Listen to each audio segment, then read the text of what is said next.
Hello everyone, welcome to my channel. In this video I'm going to be showing you what fractional shares are and how you can use them in the Robinhood app to make a purchase. If you want to know more about this topic, you can click the link above or down below in the description to go to my blog where you can find articles on personal finance, investing and side hustles. Now let's get started. As the name implies, fractional shares are a portion of a company's stock. They allow you as an investor to get started without needing to buy a full share. This is especially important if you're just a beginner with limited capital. Let's see an example. Let's imagine that you want to buy Amazon stock, but you only have $10. At the time of making this video, a single share of Amazon is over $2,400.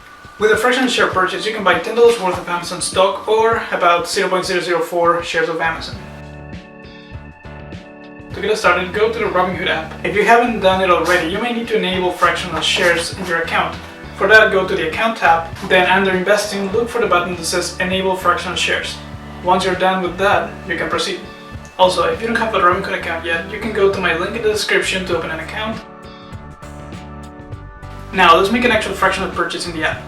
I want to increase my position in TD Bank, so I'll use it as an example in this video. So I'll go to TD Bank and click on Buy. Then I'll go to the top right corner to choose Order Type. I can specify the amount of shares I want and the app will tell me the final cost, but I want to invest $5. So I'll go to the dollar option and enter 5, then submit and swipe up to confirm. We can check the confirmation page to see more details about the purchase. And that's it. Let me know in the comments if you tried it out, and also if you follow my link to open an account, tell me what free stocks you got. That is all for now. So don't forget to like the video, subscribe and hit the notification bell if you want to get more updates or videos like this on finance, investing and side hustles. And remember that I'm not a financial advisor. Everything here is for your entertainment and I'm not promoting the purchase of any of the companies that I mentioned in this video. Okay?